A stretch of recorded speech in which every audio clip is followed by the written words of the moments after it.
But there are certain matchups that go well. Lakers and Portland. Portland plays them well. If San Antonio plays Memphis, Memphis plays them well. Denver is the team that says we're deep.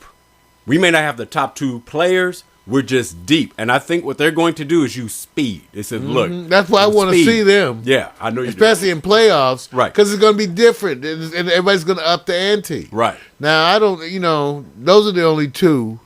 Because I feel Dallas, to me, no. I just feel. Maury, here's the part about Dallas. They would have been in my favorites group, the way they were playing. And Dirk Nowitzki said it this morning. He said, we are a outside shooting team. We're not one of those jump shooting team. Right. He knows that. He says, if we were playing the way we were playing at the beginning of the season where everybody was just going, wow, look at their defense. They haven't returned back to their defense what they had at the beginning of the season. So I dropped them down to a team you could fear. Even though they may. See, here's the thing. They may step it up because it's the playoffs and return to their defense. The only bad thing, this is where everybody else steps it up in their offense. Right. So I hope your stepping it up is equal to the other folks stepping it up. I got you. Because everybody's going to step up their offense. True. Everybody is going to try. Right. So now the defense is a matter of willing. So, a lot of defense to me is desire. Right. And working hard. It's work ethic. So this is where it's more of a test of character to see how much defense you can play and how long you can sustain those efforts. That's a gut check kind of a whole thing. Yeah. So we'll see. Yeah. Well, I think we look at the same team. I look at Portland definitely, and I'm picking my other team. I want to pick Denver, but I always say it's the road you go. And I think Memphis is going to scare San Antonio to some degree. I don't know how much. That'll be interesting. Now, notice none of us chose Orlando, even because we think they should have been in the other group. Is that why? Because they're disappointed. It's like, to me, they're like Dallas. Yeah. They're in this group, but they should have been in the other group. Yes, they should have been, but unfortunately, when they made that trade, somehow or another, everybody was very offensive, but the defense didn't step up the way they hoped. And they still led. They live or die with Dwight Howard, and that's the hard part. As all favored teams with the premier players. Gilbert's not a... Oh, no, Gilbert, look and say, with that contract that he has right there, I'm saying this right now. It's amazing to watch a player who was agent zero. And where he was and the style of play he has to where the role he is right now, it's amazing to see him fight his way through with his identity. It's a changed identity. Even though he did hit a bunch of threes the other. Well, let me say this. I would say this. Lamar Odom came from a starting role and adjusted himself to the sixth man, and the sixth man award probably is his. Right. Well, they saying he's the sixth man of the year. Yeah, but even though he started 35 games, he started 30-some games. Yeah, but the issue is Gilbert Arenas has to change what his role is right now. He's coming off the bench. Can he be a sixth man? I don't know what his attitude is like.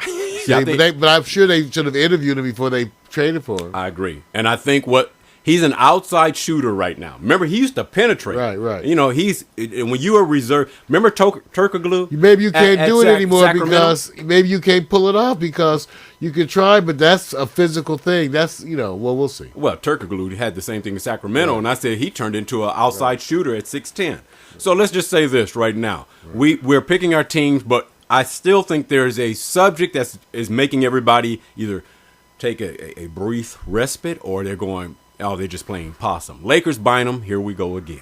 And when I say here we go again, he is strained knee. And just enough to say that after the presumed injury, which he's doing an MRI on, he said, I'm okay. Because he knows how. He knows how he wear a brace? Yes, that's why they said. Not preventing a hyperextension? They said that. They said the difference in this time is that he had a brace as opposed to the other times he was injured. He didn't have a brace. Okay, yeah, because we talked about this one day, I think, especially they got these new plastics that the more they bend, the more resistance you get. Right. So when you first bend them, they bend for the first little distance easily. Then they get more difficult to bend. Those are the perfect kind of polymers to be used for these leg. So I think one day there'll be a lot of braces, a lot more braces to prevent those kind of hyperextension. Right. That's when your leg is really extended so much that you bend here too far. Got you. Yeah, flexions the bending this way, extensions this way, so hyperextension injury of your leg overextending. But yeah, and he did. I mean, it was a freak accident. He stepped on somebody's foot. Which I say this, Mario, the way that they play down low, I'm surprised that they don't get more ankle sprains because you can accidentally step on somebody's foot. That's the ankle thing is always bad. Yeah, it's not good. All right, now here's the scenarios that I'm trying to promote and try to see if any of this is going to tie towards where we think where the Lakers will go. Should primary players be rested to avoid injury? And I have some solutions here, but they're actually recommendations. No, they're just choices. So here we go, Mario. Should you, and you're the coach, and here's your options, and let me read through them, and then you pick what you think is best. You're the coach. Yes, because too much is at stake for the playoffs. That sounds like a coaching response. Should you rest your players to avoid injury? No, because you can get your jaw injured from a vocal argument with your shorty. How you like that one, man? I don't know. All right, let's go to number 3. Should you avoid, of course, any injury by resting your players? Yes, because the coach needs rest from his brain being on overload in his triangle offense. Okay. Next, no, because tenderness is the front door waiting for a sensitivity and a pat on the butt. It's okay, son. Okay. And your last, yes, best regular season finishing position is good, but a healthy team is best. You're the coach. Which one do you actually follow by? Man, and those are some wonderful choices, by the way, Vic. Let's give it to Vic for the choices. Wait a minute, you're wrong. Why are you going this way? Yeah, wonderful choice. He's going this way. Okay. I like the sensitivity pat on the butt. Yeah, right. There's your sensitivity.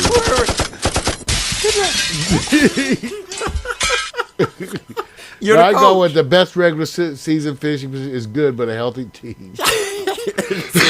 Healthy team is best. It's obvious, isn't it? It depends on what you have going on. Right. And it depends on the player. I think there is no single answer that you apply to every situation. Right. Some players, when you know your players, some of them need to keep working through the playoff. And you're supposed to know those ones and keep them well-oiled and well-tuned. Right. Because being off or somehow settling back will make them some of those worse. So, no, but I think for Andrew Bynum, yes, it's a definite. Yeah. It's way less definite for, say, Kobe. Right. That's a different one. Right. Injury, he can work through his injuries. Well, and it's hard for a tall man to work. Well, that's what I'm saying. It's a little different now with, for example, with Kobe. If you let him, Vic, if you take him off, aren't you worried that he's not going to be sharp? Yeah. Yeah. See, so one thing, for the skill players who are constantly the shooters and all like that, the ones who are the scorers, I have trouble taking them off because I get too paranoid that you're going to break their rhythm. Right. But on the players who are already injury prone, then I think you do it differently. Yeah. Yeah, I think it's a player-by-player selection, and you're actually caught between your player and what's best. But all players want to get on the floor.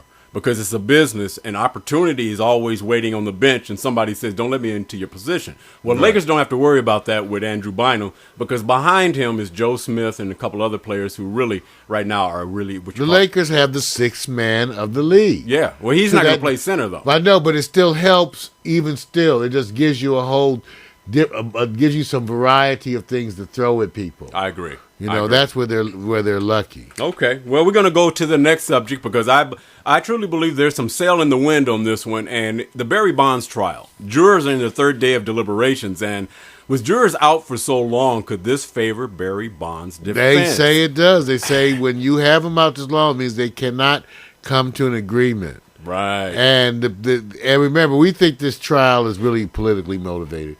Even though I personally just... And only from the thing, I've never met him, from the interviews I watched and the other things. I just don't particularly care for Barry Bonds. Right. I think he's just been an ass for years. Yeah. And but even still, in spite of all that, this looked like a politically motivated trial. Well, yeah, and I think always in the prosecution's case, or the carrying case, they're always political because they serve the greater monster. Right. And so I'm not worried about that. They want a Barry Bonds trophy. Right. They do. On their wall. They do. And I think they look for advocacy through others who are really painted in a national country forum because it gives them so much weight and prominence. So, Giuliani of New York, how he rose through his efforts more so in a way and taking advantage, say, of the 9/11. Not saying that he wasn't heartfelt about it, but he rose. Oh yeah, and took his ranks to another level. Overrated, and so they do their. See, it was so amazing to the public. Someone can do what's expected of them in their job. Right. To me, in a way that was fairly average. Right. And they're like overwhelmed. Woo, woo, woo. Right. That was their damn job. And then they did a C+. Right. And you're woo, woo. Right. So, okay, whatever. Whatever, huh? Giuliani. Like, now he's an expert. Give me a break. Don't worry about he's it, man. He's an idiot. Between Giuliani and Barry Bonds, we'll take Barry Bonds Two idiots. Right now. Let's lock them up together on an island. Okay. Put them on our own version of Survivor. You're wrong. You're wrong. All right, you guys, I'm going to give you 4 choices. I think it's kind of obvious how you think we may feel about this because, hey, we already feel about it a certain way. Can you predict a verdict after 3 days of deliberations? I'm going to give you 4 choices. You tell me because of your legalese, your background. I watch a lot of Law and Order. Whatever you do, I watch CSI. Oh, well, see, we experts then. You can unravel the mystery, and I'll tell you how the judges come down. There you go. See, that's where experts. That's why I stayed in the Holiday Inn. There you go. Stay in the Holiday Inn. All right. The prediction is, if after 3 days, is it the majority rules not guilty, majority rules guilty, Use my psychic side too, or all votes guilty? All votes not guilty. Where do you think majority rules not guilty? You think so? Yep. Majority rules. Because they're split on votes because they wouldn't be out that long. That's why they're out. Right. So this makes it real easy. And with this, when they're delayed like this, it does favor the defense. It seems to me it favors the defense. Now, if they come out and they say all guilty, I will be blown away. I think somebody's going to say, wait a minute. 3 days, was it one person you was trying to swing or was it like split 60-40? I would love to know the background I think there's a bunch of them.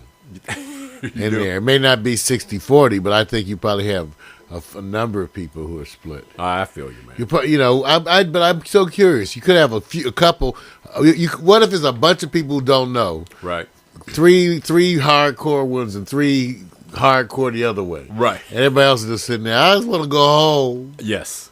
I'm tired of deliberating. Right. I agree. I'm missing some television. There you go. Okay, here's what we're going to do. We're going to move on because I truly believe there's something in the wind already. But I call this the new quick it's kind of Q&A. And it's quick answers if we can get any, because one thing I don't want to disrespect is hockey. And the reason why I'm putting this up here is because hockey and baseball is endemic to us like barbecue and chicken. Here we go. See, this is cold.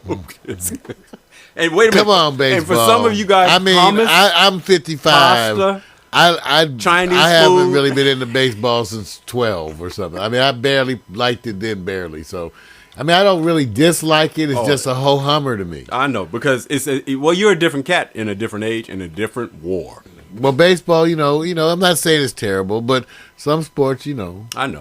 I feel you, man. I'm not going to dish you, sleeper. But I got to give them respect. And I'm not here to sit back and get into the stats, because I know the fantasy players already got all their information. We're here to just highlight just quick answers, and I'm see if you can pull something out. Okay. Ooh, okay. Here we go. No, I can't. All right. As you know right now, there's a player on the Boston Red Sox, Masusaka, who made a huge contract with the Boston Red Sox when he came over from, I believe it was Japan. And he's got about a $72 million bill on behalf of the Red Sox to pay him. He's doing terrible right now. When they say he's doing terrible, we're saying this. He needs to be in the minor leagues probably to some degree. Now, the Boston Red Sox are 2-9, and history has always said teams that start off even at 0-5, 0-6, 0-4 never made the championship of the World Series. So here.